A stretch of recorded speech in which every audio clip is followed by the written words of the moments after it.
Bonjour à tous, je vous retrouve aujourd'hui pour une petite actu lecture, histoire de faire le point avec vous sur mes dernières lectures tout simplement. Et je vais commencer la vidéo avec une nouveauté française de Anne Robillard. Il s'agit de Qui est Terra Wilder. Je précise française parce que ces derniers temps j'ai eu plusieurs remarques comme quoi cette saga n'était pas une nouveauté. C'est une nouveauté pour les résidents français puisqu'elle n'est pas sortie en France, bien entendu. Et je dois vous dire que j'ai beaucoup aimé cette nouveauté. Je suis fan de la saga Les Ailes d'Alexandre. J'adore cet univers. Elle me fait à chaque fois rêver, m'évader. J'aime beaucoup le côté doux et délicat que moi j'arrive à percevoir dans Les Ailes d'Alexandre. Et j'ai retrouvé tout ce que j'aime dans celle-ci.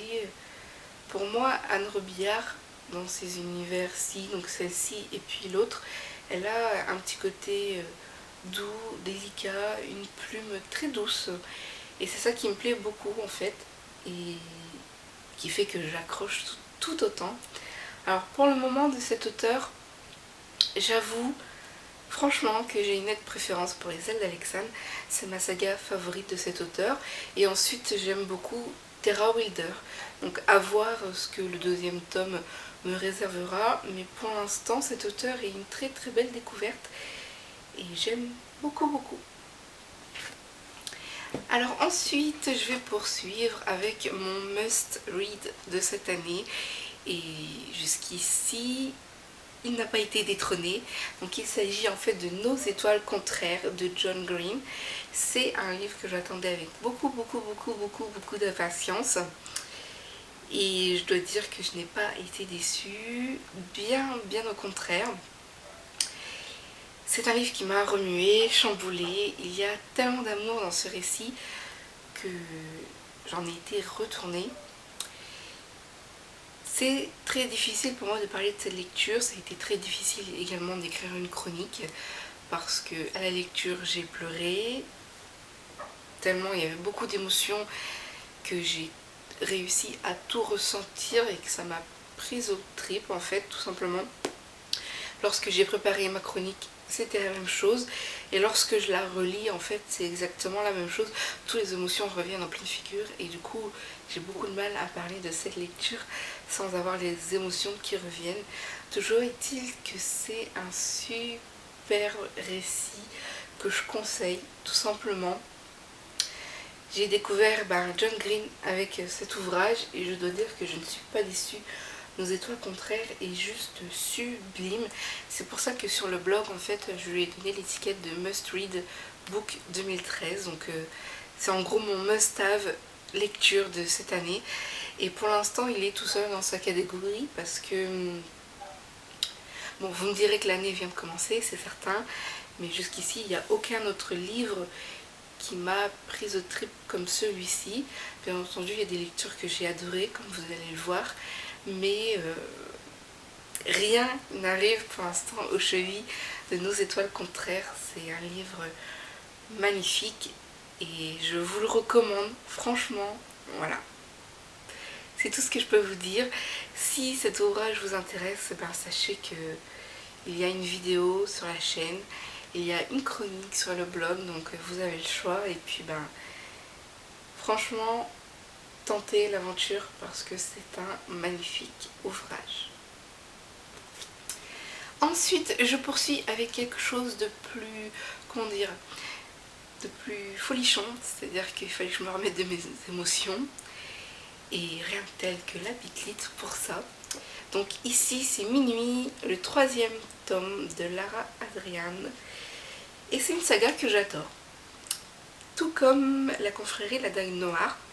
Donc je vous en dirai pas davantage parce que j'ai prévu un petit billet, un petit rendez-vous exprès pour parler de mes sagas Bitlite, Milady, Chouchou.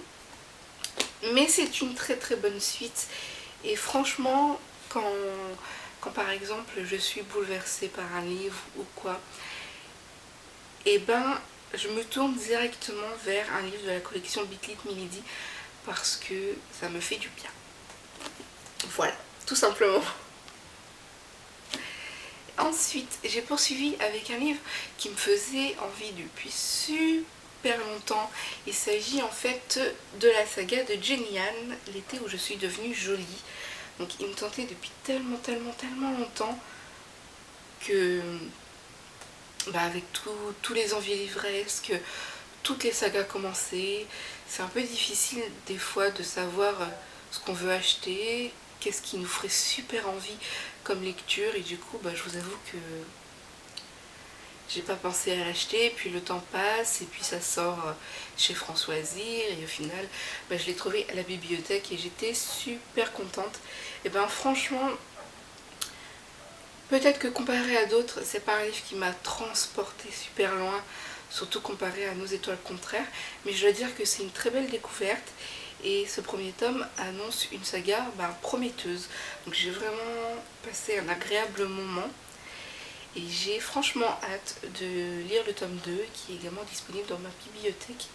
Mais je pense que je vais faire passer quelques petites envies avant de pouvoir de poursuivre cette saga tout simplement. Mais ouais, une très bonne découverte.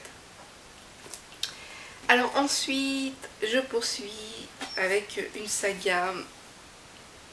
Donc j'ai lu les 2 premiers tomes il y a 1 an. Et j'attendais la suite avec impatience, ce qui est normal je pense. Et donc il s'agit en fait de l'héritage des Darcer, le tome 3 de Marie Caillé. Alors c'est une trilogie et je suis contente parce que je termine ma première saga. Enfin, c'est pas la première saga que je termine depuis que je lis, mais disons que depuis que je tiens mon blog, c'est la première saga officielle que je termine, donc qui est chroniquée sur le blog et tout, et je suis contente. Et je dois dire que c'est une chouette lecture et l'héritage des Darcer est une trilogie et pour moi ce tome-ci est le meilleur, voilà, tout simplement, parce que c'est le meilleur, les personnages ont beaucoup évolué, l'intrigue aussi, et puis c'est un tome de fin, donc on a toutes les réponses, et puis on est tellement content aussi de retrouver en fait les personnages auxquels on a pu s'attacher. Et puis c'est triste, je trouve, de terminer une saga, de terminer une aventure, de quitter définitivement ou pas les personnages. En tout cas, j'ai adoré cette lecture et ce qui est cool, c'est que le blog Book en Stock a un rendez-vous particulier, c'est-à-dire que tous les mois ils mettent un auteur en évidence et que ce mois-ci, l'auteur à l'honneur, c'est Marie Caillé. Du coup, je peux un peu prolonger l'aventure de l'héritage des Darcer grâce à ce rendez-vous. Donc, c'est chouette. Ensuite, j'ai poursuivi mes lectures avec un tout petit ouvrage jeunesse. Donc, quand je dis tout petit, c'est vraiment le terme. Il s'agit d'Un rêve ensorcelé de Anne Beaugrand. L'auteur m'a proposé de le lire et j'ai été séduite par le résumé en fait, et du coup j'ai accepté ce partenariat et je dois te dire que je suis surprise d'avoir accroché, d'avoir aimé, voilà, tout simplement. Je vais pas trouver mes mots, mais j'ai adoré. Donc c'est vraiment tout petit et franchement j'adore lire des livres pour enfants. Bon, c'est grâce à l'IA, je lui ai déjà dit, mais c'est elle qui m'a donné envie en fait de m'y mettre. Et depuis que j'ai commencé justement à me lancer, j'accroche, c'est tellement mignon. Et puis ça permet de lire sans se prendre la tête, de rêvasser comme si on était des enfants tout simplement. Et j'ai adoré ce petit ouvrage. J'en ai pas fait une vidéo, mais par contre j'ai écrit une petite chronique. Et puis si vous aussi vous aimez les ouvrages pour enfants, n'hésitez pas à passer me lire sur le blog. Peut-être que ce petit récit vous fera envie.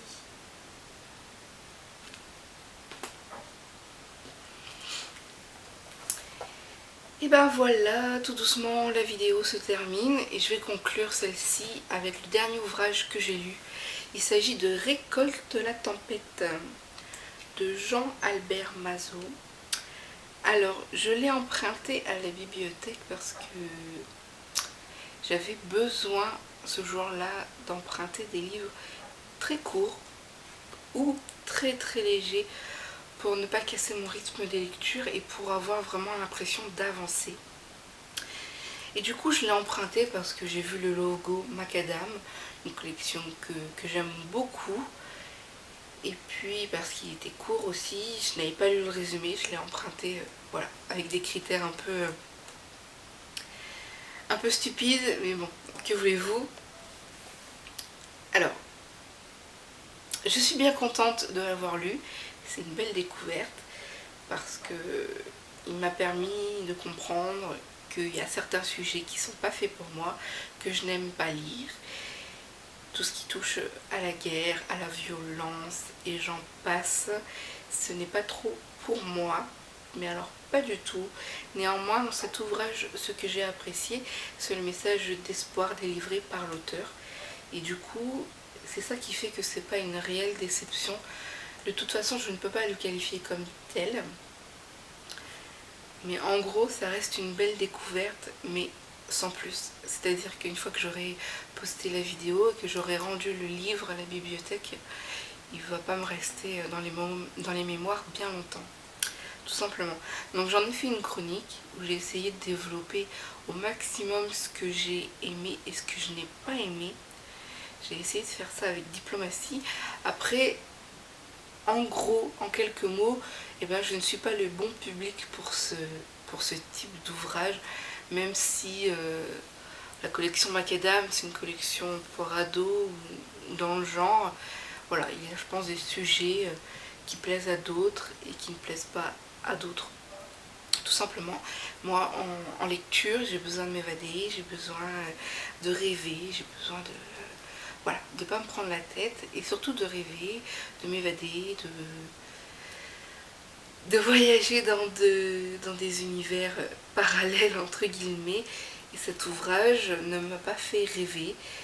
L'auteur ne m'a pas vendu du rêve, bien au contraire. Donc du coup, c'est même pas de la faute de l'auteur ou de l'ouvrage, c'est moi. Je suis pas le bon public pour ce type de récit. Et en gros, tout ce qui est violence envers l'être humain, envers les animaux, c'est pas pour moi, comme ça c'est fait. Voilà pour mon petit récapitulatif des lectures de ces derniers temps. J'espère que cette vidéo vous aura fait plaisir.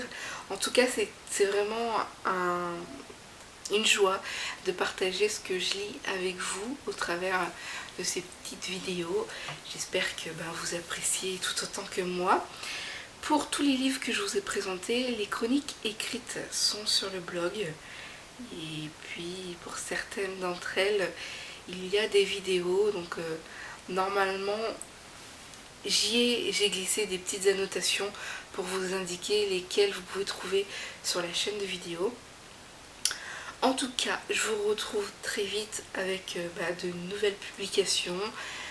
Et voilà, que dire de plus. Je vous souhaite de très bonnes lectures et puis surtout de belles découvertes. A très bientôt.